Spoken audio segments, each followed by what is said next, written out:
आज बनवली होती मंडळी बटाटा आणि वाटाण्याची भाजी.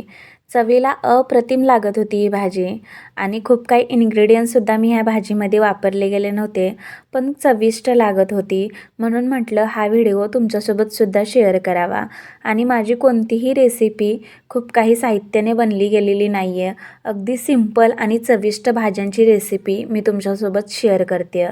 माझ्या चॅनलवर जाऊन तुम्ही प्रत्येक व्हिडिओ बघू शकता आणि मला कमेंट्स करून सांगा, तुमची प्रतिक्रिया द्या की माझे व्हिडिओ कसे असतात. तर काय केलेले मंडळी, बटाट्याची साल काढून बटाटे छोट्या छोट्या बाईटमध्ये कापून घेतलेले आहेत. त्याचबरोबर जो वाटाणा आहे तो सुद्धा घेतलेला आहे आणि पाण्यामध्ये ठेवलेला आहे. यानंतर फोडणीसाठी गॅसवरती कढई ठेवलेली आहे. त्यामध्ये 2 चमचे तेल टाकलेलं आहे. तेल गरम झालं होतं तर जिरे मोहरी छान अशी तडतडू दिली आहे तेलामध्ये. यानंतर तेलामध्ये ॲड केलेलं आहे आलं, लसूण आणि कोथिंबीरची पेस्ट.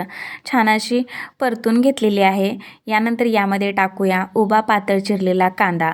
त्याचबरोबर टोमॅटोसुद्धा टाकून घेतलेला आहे. छान असं मऊ होईपर्यंत तेलामध्ये परतून घेऊया.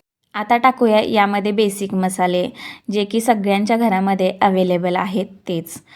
जसे की हळद पावडर, धने पावडर आणि घरगुती लाल तिखट टाकलेले आहे. तर तुमच्या आवडीनुसार घरगुती मसाल्याचं जे तिखटपणा आहे कमी किंवा जास्त होऊ शकतो. तर सर्व मिक्स करून घेते, एकजीव करून घेते आणि अगदी ह्यामध्ये थोडंसं पाणी टाकूया आणि परत एकदा कांदा आणि टोमॅटो जे आहे ते शिजवून घेऊया. आणि तुम्ही इथे बघू शकता मस्तच फोडणीला जे आहे ना ते तर्री आलेली आहे. आता यानंतर यामध्ये ॲड करूया बटाटा आणि वाटाणा. मिक्स करून घेऊया. ह्या भाजीची जर तुम्हाला ह्यामध्ये पाणी वाढवून रस्सा भाजी बनवायची असेल तरीसुद्धा तुम्ही करू शकता. पण मी अशी सुकी भाजी बनवलेली आहे जेणेकरून टिफिनलासुद्धा देता येईल यासाठी. मस्त असं मिक्स करून घेतलेली आहे भाजी. आता टाकूया यामध्ये चवीनुसार मीठ आणि झाकण ठेवून अगदी 5 ते 7 मिनिटासाठी ही भाजी आपण वाफवून घेऊया. कारण अगदी 5 ते 7 मिनिटामध्ये बटाटा जो आहे तो लवकर शिजला जातो. खूप काहीसा वेळ लागत नाही आहे बटाटा शिजण्यासाठी. आणि आफ्टर 5 ते 7 मिनिटानंतर झाकण खोलून पाहूया आणि तुम्हाला इथे मी चेकसुद्धा करून दाखवते. खूप छान असा हा बटाटा शिजला गेलेला आहे, अगदी मऊसूद. आणि झाली ना मंडळी ही अगदी सिंपल पद्धतीने बनवली गेलेली बटाटा आणि वाटाण्याची भाजी.